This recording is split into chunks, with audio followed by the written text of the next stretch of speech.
Assalamualaikum warahmatullahi wabarakatuh. Rekan-rekan mahasiswa, selamat bertemu lagi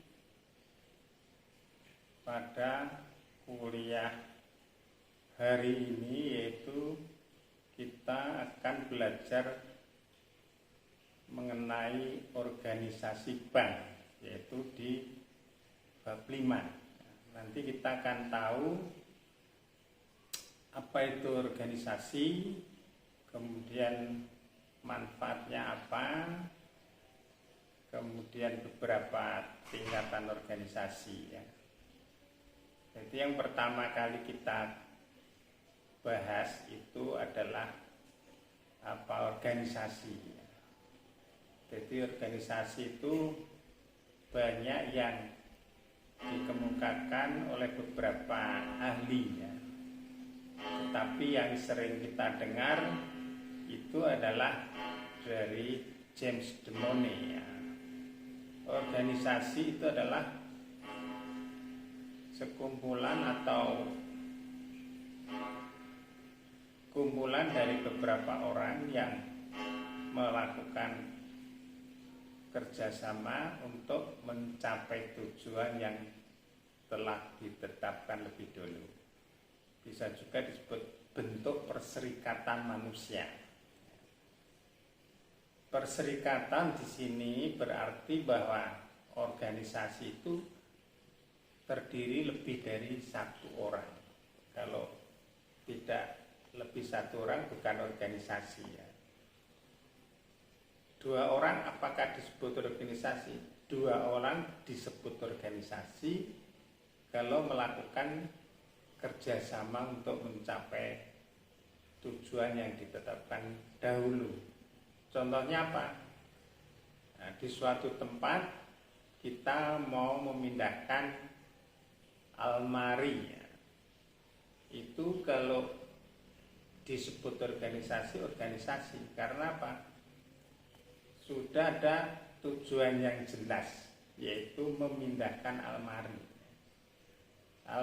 dari tempat satu dipindahkan ke tempat yang lain. Itu namanya sudah ada tujuan yang sudah ditetapkan dulu. Karena kalau kita melakukan sesuatu itu sendiri tidak bisa efektif, tidak bisa mencapai dengan baik dan benar, maka perlu bantuan orang lain. Ya seperti manajemen, tapi organisasi ini sifatnya bisa spontan, bisa di-manage dulu. Spontan tadi itu ada contoh memindah almari, dia mau mindah tidak bisa, temannya datang dimintai tolong. Itu tujuannya memindah almari ya. Kemudian baru diangkat bersama di tempat yang sudah ditetapkan, itu organisasi. Bagaimana di perusahaan? Di perusahaan juga sama ya. Perusahaan didirikan ya. Tujuannya apa? Goalnya yaitu mencari laba, keuntungan. Keuntungan bisa dicapai apabila dilakukan kerjasama yang baik. Jadi ada manusia-manusianya atau lebih dari satu, ada perserikatannya, sehingga dari situ akan terjadilah kerjasama untuk mencapai tujuan yang telah ditetapkan lebih dahulu. Itu adalah organisasi ya. Organisasi itu ada dua, yaitu organisasi yang sifatnya formal dan non-formal. Kalau non-formal itu organisasi yang terbentuk tetapi tidak didasari dengan aturan-aturan hukum ya. Contohnya apa? Organisasi arisan. Arisan itu dibentuk, itu dari organisasi. Tujuannya apa? Dengan perkumpulan organisasi itu kita akan guyub rukun saklawase ya. Itu perkumpulan dan sambil arisan. Nah, ada lagi organisasi apa? WA itu, WA Group itu organisasi. Tujuannya apa? Untuk saling mengikat silaturahmi. Karena lebih dari satu orang. Ya. Arisan ibu-ibu itu organisasi, tapi organisasi yang sifatnya tidak formal, informal. Ya. Jadi itu. Kemudian ada lagi organisasi yang sifatnya formal. Itu biasanya ada pendiriannya itu adanya aturan-aturan atau didukung dengan hukum yang berlaku, jadi aturan. Contohnya apa? Perusahaan yang berbentuk PT, perseroan terbatas, itu adalah organisasi formal karena waktu mendirikan itu mengikuti aturan-aturan hukum yang berlaku. Ya. Contohnya lagi adalah pendirian CV, Kommunitervennootschap.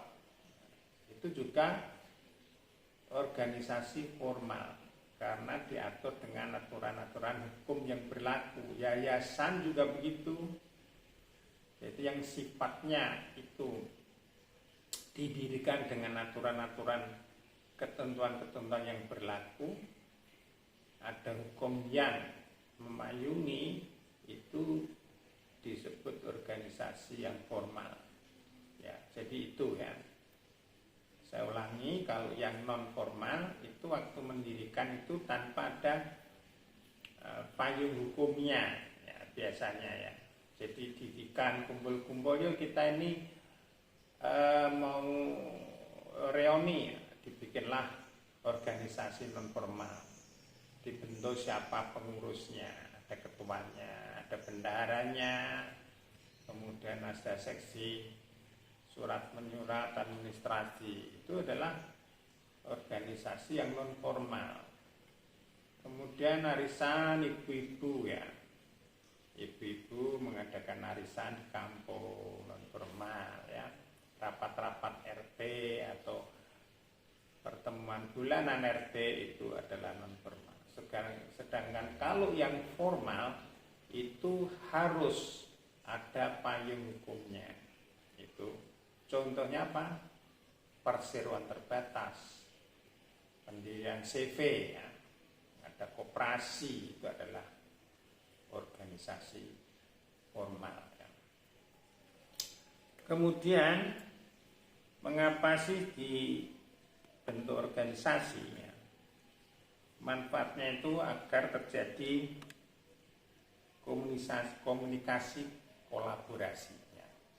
Di dalam organisasi itu biasanya setiap individu kan memiliki bidang-bidang atau skill tertentu, sehingga dengan adanya organisasi berkolaborasi dengan berbagai macam keahlian untuk mencapai tujuan ya. Katakan suatu perusahaan berupa PT ya, mendirikan bank. Tentunya kan ada yang ahli ekonomi ya. Kemudian di dalam ahli ekonomi itu dia sudah biasa menjadi manajer ya. Kemudian ada ahli pembukuan, akuntansi, ada ahli komputer ya, dan beberapa ahli lainnya. Kemudian berkolaborasi, bergabung, sehingga akan mendapatkan tenaga-tenaga yang menyatu ya. Ibarat itu sapu, kalau lidi satu persatu itu kan tidak kuat, tapi kalau dijadikan satu ya, menjadi sapu, itu akan lebih kokoh. Untuk mencapai suatu tujuan itu akan lebih mengena. Itu adalah contoh yang ringan saja. Maka tujuan atau manfaatnya organisasi itu adanya kolaborasi para ahli itu, maka organisasi itu akan bisa dicapai dengan baik ya. Kemudian juga efisien ya. Kenapa efisien? Karena setiap individu yang memiliki keahlian, dia akan bisa menyelesaikan pekerjaannya sesuai bidangnya. Contohnya apa? Di dalam suatu perusahaan, katakan perusahaannya itu adalah perusahaan garment, gitu kan. Di situ ada yang ahli ekonominya atau ahli keuangannya. Nanti dia menekuni ahli keuangan. Ada yang ahli permesinan, menekuni ahli permesinan. Ada lagi yang ahli di bidang teknik ya. Teknik umpamanya teknik khusus untuk menjalankan pabrik ya. Artinya kalau tadi mesin-mesin itu ada mesin-mesin untuk membuat konveksi atau memproduksi barang-barang yang belum jadi barang-barang jadi. Kalau ini teknik ya, teknik umpamanya operator mesin listrik ya kan? Kemudian ada lagi yang ahli komputer. Kalau mereka punya bidang masing-masing akan mengerjakan secara bidangnya itu semuanya itu akan efisien. Tetapi kalau satu orang hanya bisa satu macam, sedangkan yang lainnya tidak ada, tidak akan efisien. Orang yang ahli dalam bidang keuangan, tiba-tiba mesin produksinya macet, dia tidak mungkin akan bisa menghandle karena bukan ahlinya, jadi tidak efisien. Ya. Jadi semua akan efisien kalau berkolaborasi sesuai bidangnya. Di sini juga menghindari konflik. Ya. Kenapa? Mereka yang memiliki bidang dalam organisasi, dia akan mengerjakan pekerjaan sesuai bidangnya. Sehingga antar individu itu dia akan fokus ke masing-masing pekerjaannya. Tidak akan terjadi konflik. Karena apa? Tidak mungkin seorang ahli komputer yang tidak terbiasa menangani keuangan, dia suruh nyambi keuangan, itu akan terjadi konflik. Karena apa? Karena tidak sesuai di dalam bidangnya. Jadi ini akan gawat ya. Kemudian juga akan meningkatkan produktivitas. Jelas ya. Pekerja itu kalau sesuai bidangnya masing-masing, maka pekerjaan itu akan bisa diselesaikan dengan cepat, dengan gampang, sehingga produktivitasnya akan terpenuhi. Berbeda kalau satu orang suruh mengerjakan berbagai macam-macam bidang yang mana bidangnya itu tidak dikuasai, maka pekerjaan itu akan terhambat. Produktivitas dalam bekerja itu akan menurun atau tidak terpenuhi ya, gitu.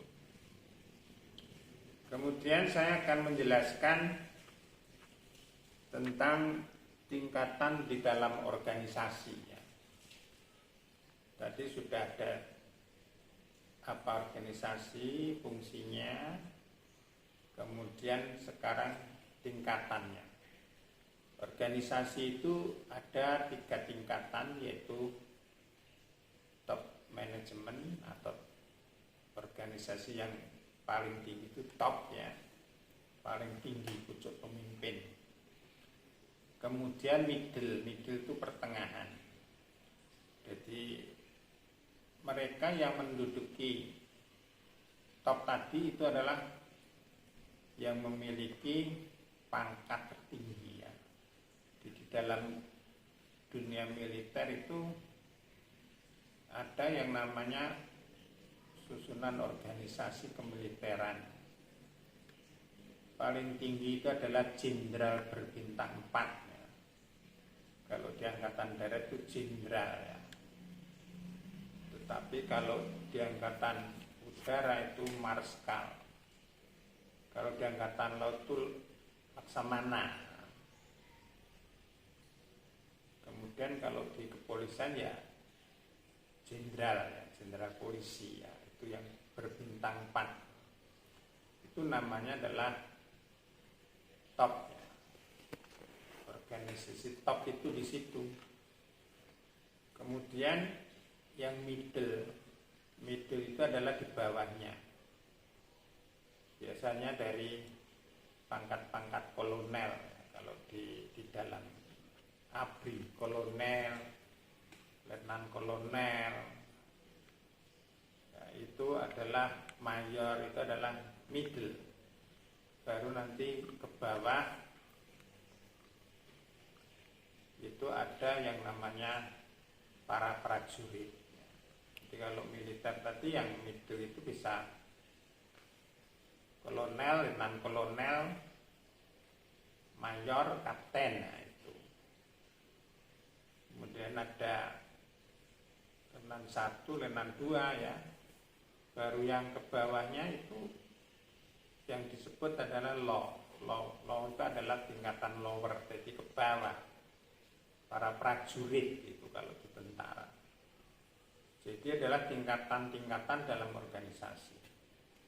Kenapa organisasi itu ada tingkatan? Itu tujuannya untuk membedakan tanggung jawab. Tanggung jawab daripada masing-masing individu di situ. Ya. Yang satu itu, yang kedua adanya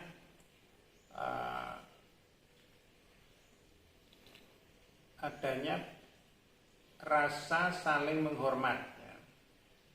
Menghormat itu artinya biasanya kalau yang di bawah, kalau kita antara harus hormat kepada atasan. Hormat itu hormat artinya jenjangnya, garis komandonya.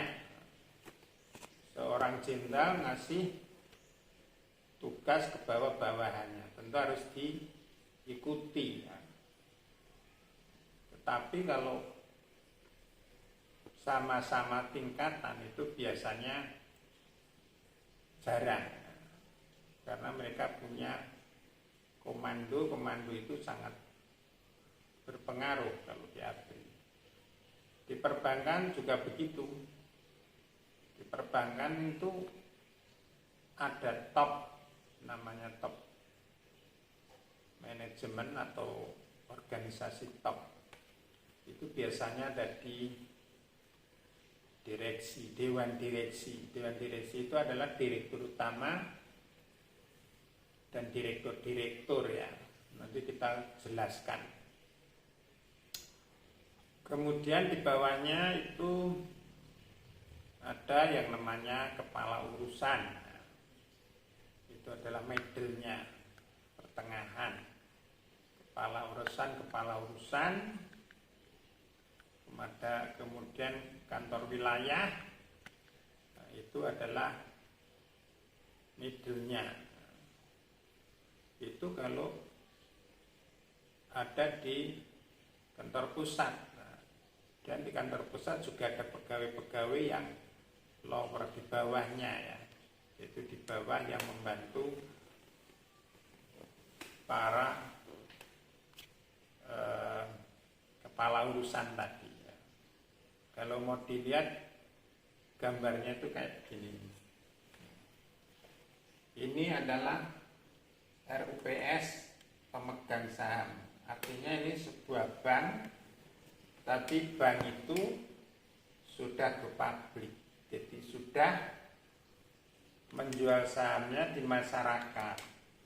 RUPS itu yang akan menentukan siapa yang menduduki direktur utama, direktur ya, itu adalah dari asal rapat umum pemegang saham. Dirut, direktur utama, itu biasanya juga dibantu oleh beberapa direktur ya. Kalau di bank ada direktur komersial, itu artinya direktur yang membidangi nasabah-nasabah yang nantinya akan memperoleh fasilitas apakah itu kredit atau hubungan-hubungan administrasi yang sifatnya komersial. Komersial itu biasanya ditentukan berapa miliar yang dikelola. Terus ini adalah konsumer. Konsumer itu biasanya mengurusi nasabah-nasabah dan administrasi, apakah itu kredit, apakah simpanan, ini juga. Tapi simpannya yang konsumer. Jadi kalau kredit itu kredit yang terima kredit tapi untuk konsumernya, jadi untuk dibelanjakan, jadi tidak diputarkan produktif. Kalau yang komersial ini, kalau di kredit itu kredit yang mereka dapat kredit tapi nanti kredit itu menghasilkan atau produktif, bayar bunga. Ini sama bayar bunga kalau yang ada di sini. Jadi ini direksi atau direktur yang membidangi nasabah-nasabah kredit apa funding yang komersial. Mestinya ada lagi yang korporasi di sini ya. Korporasi itu juga yang gede-gede ya. Konsumer ini biasanya kalau kredit banyak digunakan untuk konsumsi, membeli rumah, gitu, kartu kredit, membeli mobil lah. Gitu. Jadi ada direkturnya yang membidangi. Terus ada lagi direktur keuangan ini. Direktur keuangan ini biasanya yang mengelola keuangan bank. Ini direktur Human Resources Development, jadi yang pengembangan kepegawaian di bank itu ya. Dan ini adalah mikro dan jaringan. Mikro dan jaringan itu direktur yang memiliki tugas bagaimana kantor-kantor wilayah dan cabang di sini ini bisa berjalan dengan baik. Tentunya yang produktif ya. Produktif itu artinya menghasilkan, namun sifatnya juga tidak boros ya. Jadi selalu ada yang namanya bank itu sifatnya tidak boleh boros ya. Pengeluarannya itu kalau bisa jangan terlalu banyak, tetapi jalan. Ini adalah direktur, tapi direktur di bidang mikro. Ini direktur utama, ini direktur. Nah, ini juga direktur. Ini direktur. Ini direktur ya. Ini ya juga direktur ya. Peran direktur ini adalah membantu direktur utama ini. Kalau direktur utama ini tidak ada ini, spesialisasi ini, maka dia nggak jalan. Ini namanya kolaborasi tadi. Ini direktur komersial ya ahli di bidang komersial, direktur konsumer ya ahli di bidang konsumer, ini direktur mikro dan jaringan ya ahli bidangnya semua. Kalau dirut ini kan tidak semua bisa menguasai, tapi dia bisa mengomando, memanage ya, sebagai apa itu nahkodanya kalau di kapal.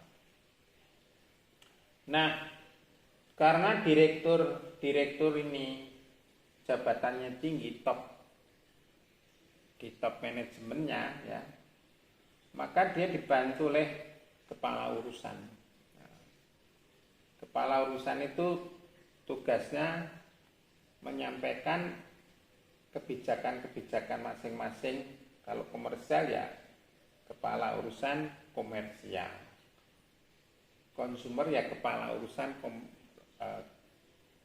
konsumer, disingkat KARUS, kepala urusan. Bisa juga artinya group head ya. Terus satu kepala urusan atau grup head mikro dan jaringan, mereka ya juga ahli membantu juga. Ini sama. Kenapa ini langsung ke Kanwil? Semua ini bisa langsung ke Kanwil. Karena Kanwil ini kalau di perbankan itu mengkoordinasi di provinsi. Bank itu kan punya cabang ini. Ada di seluruh Indonesia gitu ya. Kalau contohnya Bank Mandiri ini. Cabang-cabang ini seluruh Jawa Tengah ada Kanwilnya, Kanwil Jateng di IY ada di Semarang. Mereka inilah yang mengkoordinir cabang-cabang ini. Ini juga bisa akses karena diminta atau tugas dari para kepala urusan. Umpamanya komersial ini kan ada di pusat Jakarta sana. Mereka mau ngasih kredit nasabah yang ada di Jawa Tengah, katakan ada di Kudus. Nah, ini dia bisa akses langsung ke Kanwil sini. Boleh ya.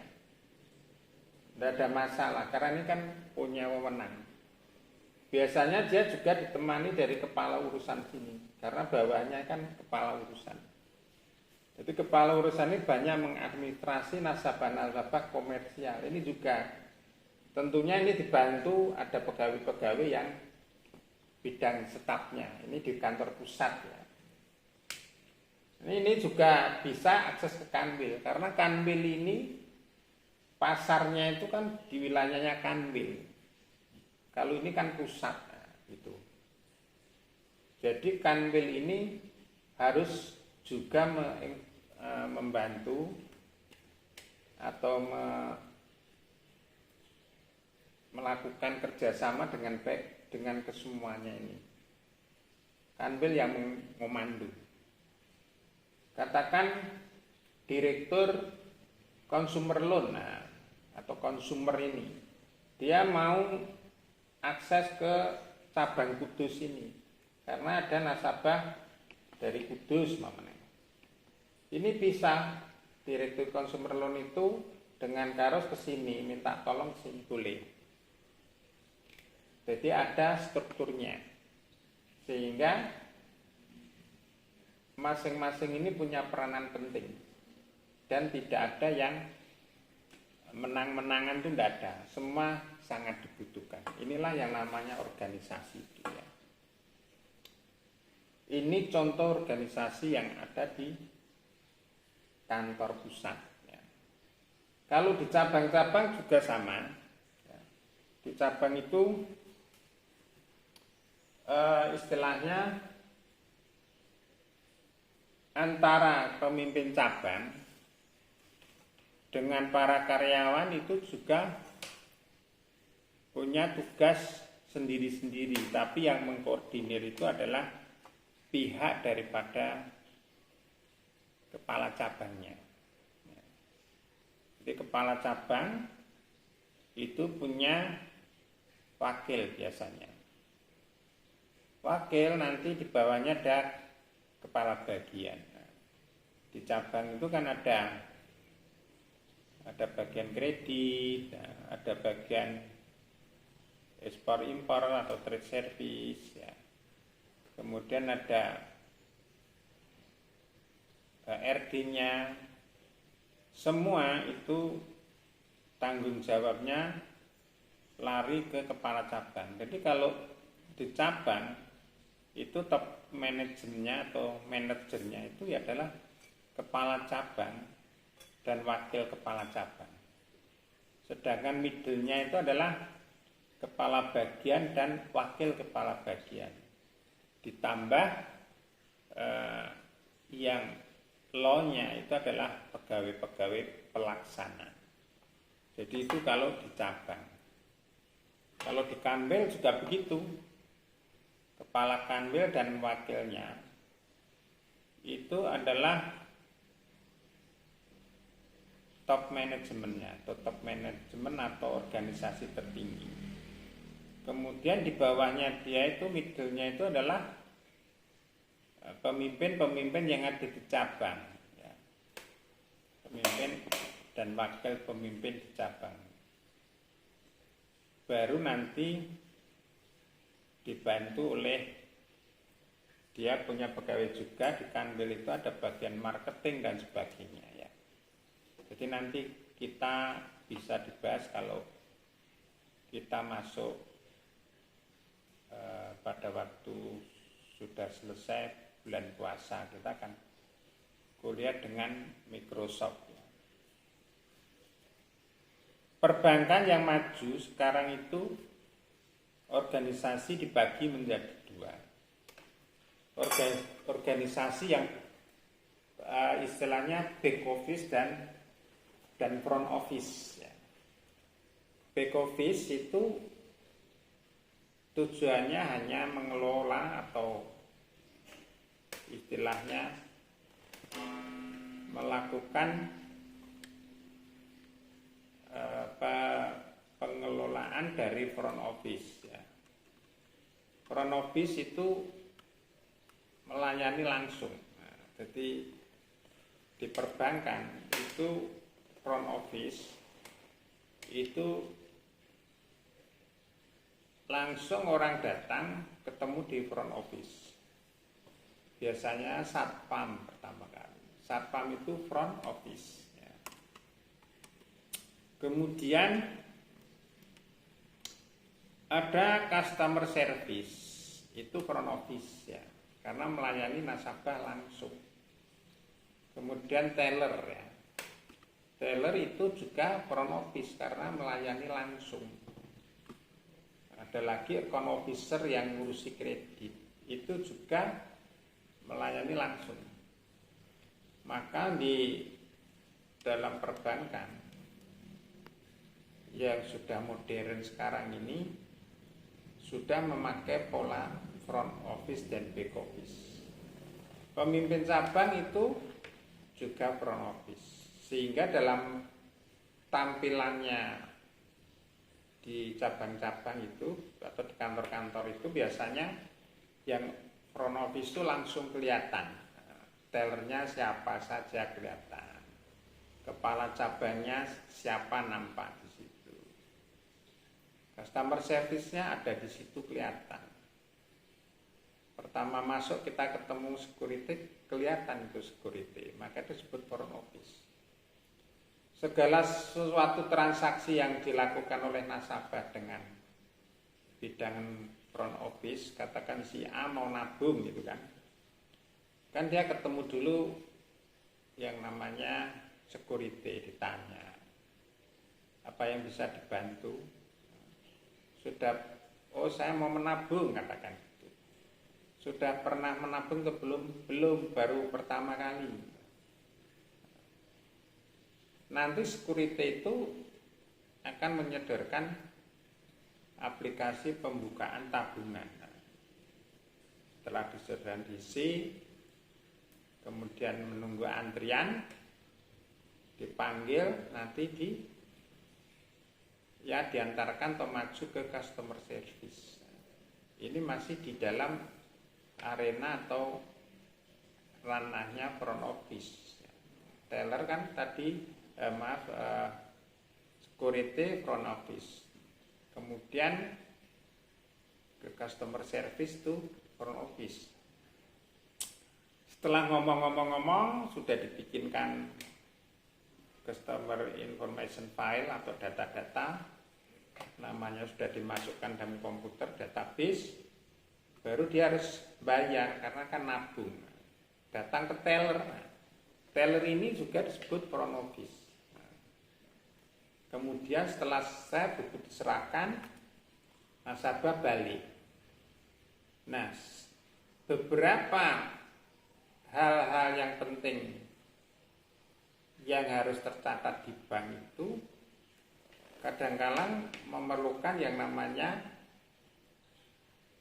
jasa atau tugas daripada pegawai yang namanya bagian accounting. Accounting ini letaknya di back office. nanti diproses belakang. Jadi seperti sistem rumah makan. Rumah makan itu kokinya di belakang itu namanya back office. Ya. Kalau di bank itu yang di back office itu satu adalah internal control atau supervisi atau orangnya, supervisornya itu ada di belakang. Yang kedua ada bagian accounting, itu di belakang. Karena dia tidak melayani langsung nasabah. Kemudian kalau bagian kredit ya loan administrasi yang mengadministrasikan perkreditan sehingga berada di belakang, maka itu dia disebut back office ya. Jadi di bank itu sekarang semua begitu. Berbeda zaman dulu. Zaman dulu itu tidak ada front office dan back office. Jadi semuanya itu kelihatan. Tellernya kelihatan, CS-nya kelihatan, semua kelihatan. Pemimpinnya juga kelihatan di situ. Kesannya waktu kita datang di bank di era sebelum tahun 90-an, itu kita masuk itu melihat orang ya bekerja tetapi sibuk sekali. Banyak mesin T, belum ada komputer ya. Semua campur baur di situ, tapi di kotak kaca kayak gitu. Dan kesannya waktu itu ya tidak rapi gitu loh. Karena kelihatan orang yang sibuk kelihatan lari sana lari sini. Nah, dengan adanya era baru dengan model front office dan back office itu, maka penampilan bank itu lebih kelihatan rapi, lebih kelihatan tertata, tidak acak-acakan. Ya. Itu adalah model perbankan dalam penampilannya sehingga kelihatan lebih menarik. Saya kira itu dulu keterangan dari PPT kami yang juga saya kirimkan kepada teman-teman. Tentunya nanti kalau kurang jelas bisa dibahas bersama. Terima kasih atas perhatiannya. Mohon maaf lahir batin apabila ada tutur dan kata yang kurang berkenan. Assalamualaikum warahmatullahi wabarakatuh.